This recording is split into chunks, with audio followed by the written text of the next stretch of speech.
Os aliados do governo Lula iniciaram uma ofensiva para tentar criminalizar deputados federais como Nicolas Ferreira, que, em vídeo, sugeriu que o governo federal poderia taxar o Pix no futuro, a partir do monitoramento feito pela Receita Federal. Como mostramos, o governo Lula sustou a instrução normativa sobre o tema após críticas da sociedade. O deputado André Janones propôs uma CPI sobre o tema. Vamos ouvir. Tá aqui, pedido de CPI para investigar o crime cometido por ele, que não é chupeta, chupetinha, é um bandido criminoso, o senhor Nicolas Ferreira, que essa semana espalhou uma série de desinformação sobre o Pix. O que o senhor Nicolas Ferreira não sabia é que ele cometeu um crime tipificado no artigo 2º da Lei 1521 de 51, um crime contra a economia popular. Gente, só tem duas maneiras de parar essa turma. Uma é criando uma outra mentira para desviar o foco da mentira criada por eles. Como nós não vamos descer no nível deles, nos resta a segunda opção, que é agir através da justiça. Para que essa CPI seja instaurada, eu preciso que 171 deputados federais assinem essa CPI junto comigo para a gente entender como que esse crime foi orquestrado. O crime que foi liderado pelo senhor Nicolas Ferreira, mas que teve a participação de outros, outros deputados federais, como o senhor Gustavo Gaia, o senador Flávio Bolsonaro. E vejam só, não foi um vídeo amador que o Nicolas foi lá, segurou um celular, gravou e o vídeo bombou, não. Não, o vídeo foi editado, roteirizado, tudo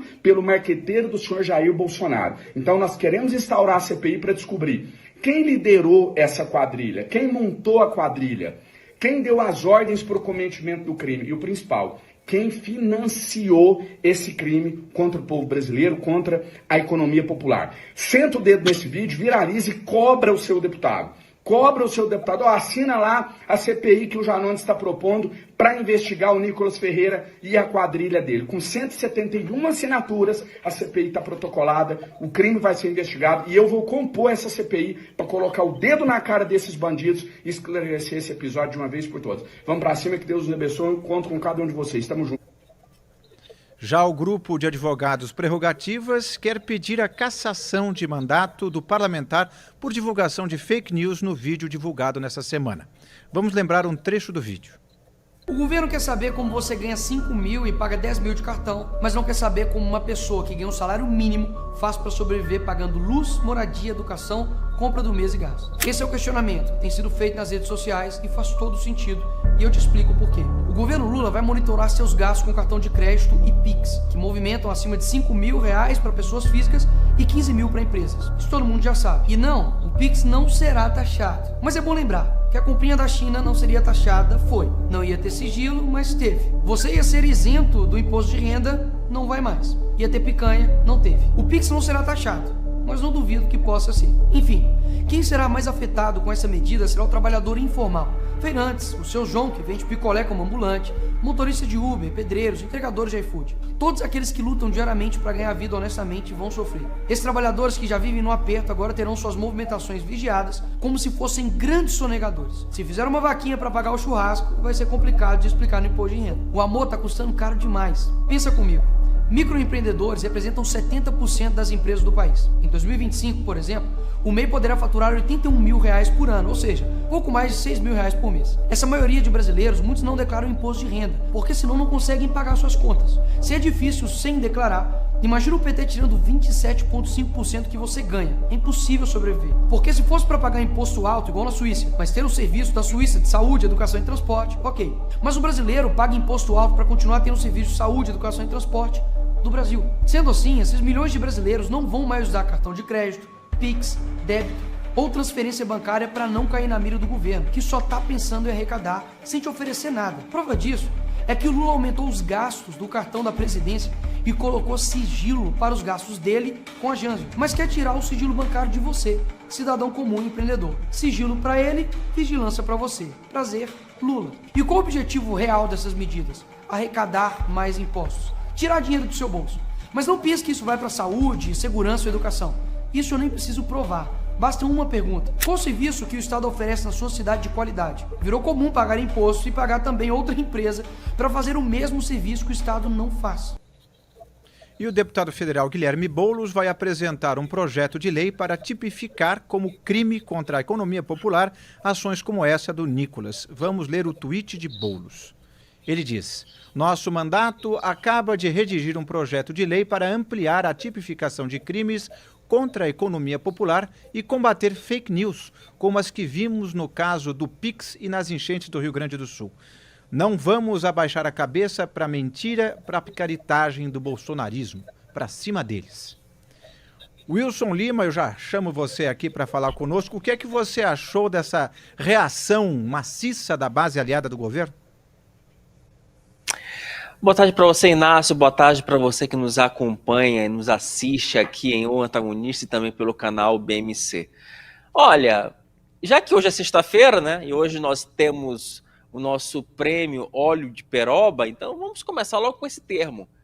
Foi uma bela de uma cara de pau do Boulos e também do Janones de propor uma CPI para investigar o Nicolas Ferreira. Quer dizer, o governo Lula quer culpar o mensageiro, só que quem passou a mensagem errada foi o governo Lula.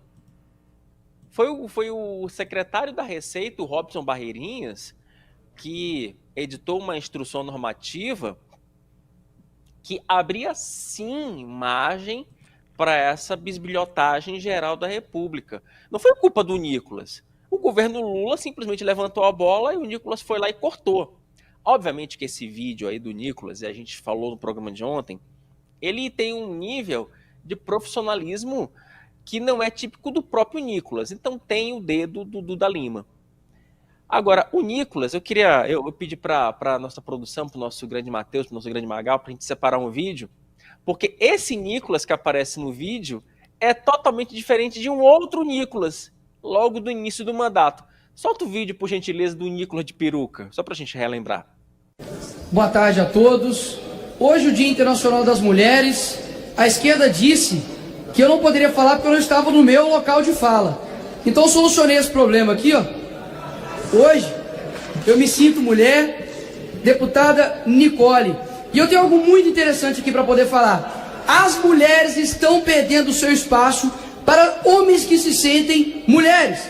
E para vocês terem ideia do perigo de tudo isso, vocês podem me perguntar, qual que é o perigo disso, deputada Nicole? Eu respondo, sabe por quê? Porque eles estão querendo colocar uma imposição de uma realidade que não é a realidade. Eu, por exemplo, posso ir para a cadeia, deputado, caso eu seja condenado por transfobia. E por quê? Porque eu xinguei, porque eu pedi para matar? Não. Porque no Dia Internacional das Mulheres, há 2 anos, eu parabenizei as mulheres xixis. Então, foi exatamente esse personagem que foi para a tribuna da Câmara de peruca que impôs a maior derrota política do governo Lula em 2 anos de mandato. E tem um detalhe, meu caro Inácio, que doeu, e doeu muito ali para alguns integrantes do PT, com os quais eu conversei desde a última quarta-feira, que é o seguinte: gente, a gente vai perder para o Nicolas.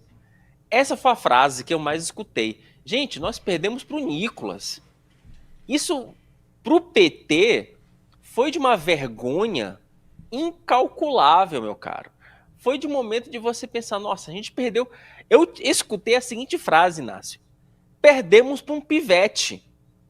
Então, é esse o nível de raiva e de insatisfação dos integrantes do PT, que agora reagem dessa forma. E tem mais um detalhe nesse vídeo do Nicolas, que é importante que a gente fale e que dá a dimensão dessa derrota, é que o Nicolas falou justamente para a base do governo Lula, dentro daquela base que o Lula não conseguiu conquistar, que é quem? É o trabalhador, é o camarada do Uber, é o trabalhador informal, é o feirante, é o vendedor de pastel. São pessoas que o governo Lula estava acostumado a tentar trazê-las para a base a partir de benefício social. Só que esses caras, eles não querem benefício social, eles querem que o dinheiro deles renda. Então, esse é o problema do governo Lula. E aí, ao invés de tentar fazer uma avaliação interna para, de fato, adotar uma política pública para atrair esses caras para sua base de apoio, não. O que o governo Lula faz? Resolve perseguir adversários, como sempre fez. E, sinceramente, sempre vai fazer. Então eu aproveito e chamo o Rodolfo Borges para o nosso debate e já pergunto para o Rodolfo se você acha que todas essas medidas da base aliada é uma cortina de fumaça para tentar aliviar, esconder um pouco os problemas do governo. Boa tarde para todo mundo. É exatamente isso, Inácio. É cortina de fumaça.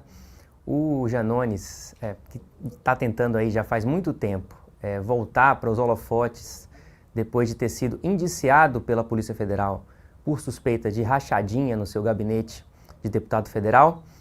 E o Boulos, que perdeu a eleição municipal depois de passar por aquela entrevista de emprego com Pablo Marçal na reta final do segundo turno, na tentativa desesperada de ganhar do prefeito reeleito Ricardo Nunes.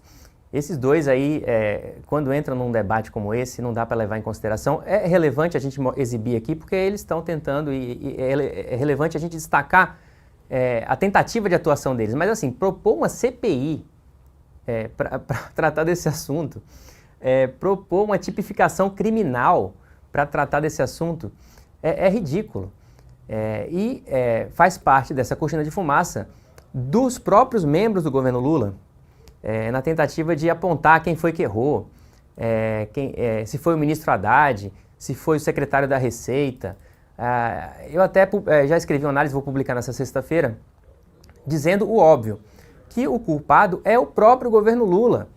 Então, o Haddad podia ter antecipado o efeito que viria a ter essa instrução normativa da Receita Federal? Não, porque o problema não é a instrução normativa. Fazer a fiscalização para evitar sonegação é algo de bom. Só que feito pelo governo Lula, perde a credibilidade, qualquer coisa perde a credibilidade. Então, se como a gente está dizendo que o governo Lula, né, o programa hoje está titulado assim, a caça às bruxas.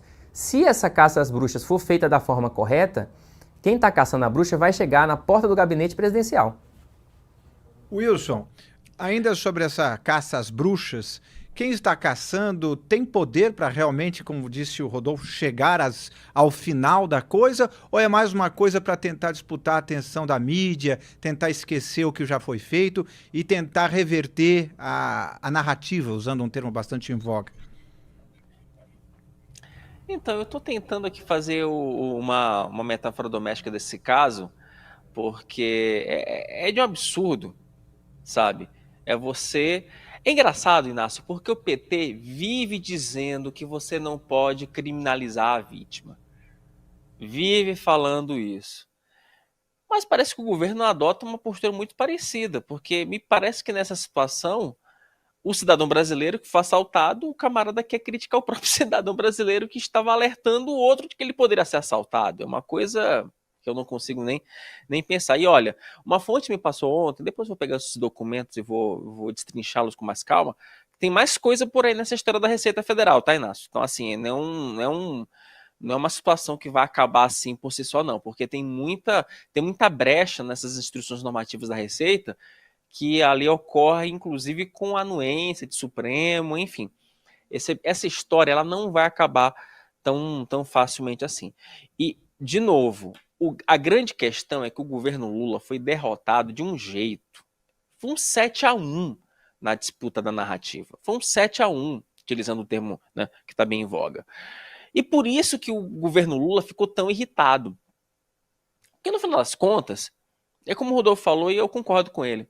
A instrução normativa da Receita, ela era ilegal ou imoral? Não. Tecnicamente, você aperta a fiscalização e tá certo, segue a vida. Quem não deve, não teme. Fato. Só que um governo que tem uma sanha arrecadatória como esse, né? Um governo que não consegue cortar gastos, não consegue cortar privilégios, qualquer aperto de fiscalização fica parecendo, não, o camarada vai me taxar.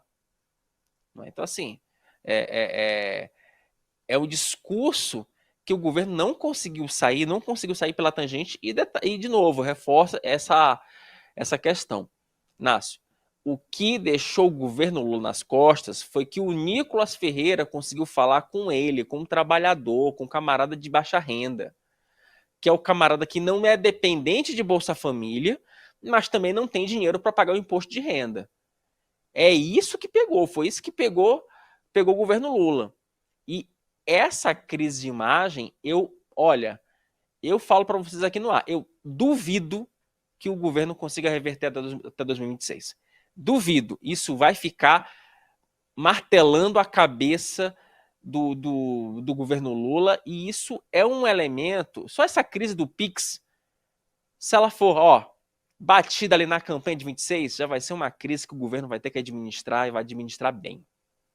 Rodolfo, você acha que essa crise, digamos assim, do Pix e essa reação de Boulos, de Janones, já é resultado, sobretudo a reação, resultado do novo ministro da SECOM ou ainda não tem vínculo? Parece que sim, porque mudou sim, de fato. A comunicação mudou, mas a ironia disso que está acontecendo agora é que apesar de a comunicação ter mudado, eles continuam perdendo. Então, assim, a questão é que o problema não é de comunicação, a gente vem dizendo isso, eu recuperei texto meu do ano passado, no início do ano, quando o governo começou a falar que o problema era de comunicação, e a gente já dizia aqui no Antagonista que o problema não era de comunicação, por ocasião daquelas pesquisas que mostravam que a popularidade do Lula estava caindo, continuou caindo ao longo do ano, porque o problema não é de comunicação, e aí você troca o responsável pela comunicação, a comunicação muda porque você vê, eles estão muito mais ágeis fazendo vídeo, só que os vídeos são mal feitos, as pessoas que fazem os vídeos não têm legitimidade para falar sobre os assuntos. E o fato é que eles estão do lado errado da história. Então, assim, para melhorar, não adianta mudar a comunicação. O que eu estou argumentando nessa análise que eu já anunciei aqui, vou publicar em alguns minutos, depois de terminar o programa, é de que o governo Lula precisaria mudar a sua própria essência para enfrentar essa crise. E aí é outra história. Eles já mostraram que não estão dispostos a fazer isso. O governo Lula, essa crise que já vem se arrastando desde o início do governo, que o governo só vem se desgastando, ela foi intensificada quando o Haddad prometeu um pacote de corte de gastos e não conseguiu entregar. Esse pacote ele tinha o objetivo de demonstrar responsabilidade fiscal do governo, para que o governo cumprisse aquilo que ele próprio prometeu. E não conseguiram. Aí veio a disparada do dólar, agora está se acomodando ali em R$6 o dólar, mas a questão é que desde novembro, e isso que está acontecendo agora é consequência desse processo que começou no final de novembro, quando o governo exibiu para todo mundo que ainda queria acreditar que ele poderia ser responsável, que ele não tem essa disponibilidade, ele não está comprometido com isso. Wilson, sabendo como o bolsonarismo funciona, sobretudo os mais próximos ao ex-presidente Jair Bolsonaro, esse destaque todo do Nicolas Ferreira agradou o cerco que fica em torno do presidente, ou acha que ele brilhou demais? Olha, é bom lembrar o seguinte, o Nicolas, ele é um aliado fiel do ex-presidente Jair Bolsonaro. Então, assim, a questão aí é que é bom lembrar que esse vídeo do Nicolas, ele teve supervisão do Duda Lima, que foi o marqueteiro do Jair Bolsonaro. Então, assim, houve de fato uma ação orquestrada ali do PL. E, gente, vamos parar de ser hipócrita, né? Vamos parar de hipocrisia. O PT tá cansado de fazer ação coordenada e ninguém falava absolutamente nada. Então, assim, os caras aproveitaram a onda, como eu falei agora há pouco, o governo levantou a bola, e aí os integrantes do PL aproveitaram e cortaram, ponto. Foi isso que aconteceu. O ex-presidente provavelmente ficou feliz com essa ação. O Nicolas, ele é um parlamentar da futura geração, né, do PL, ele é apontado ali como um dos possíveis nomes enfim, do PL, e vida que segue.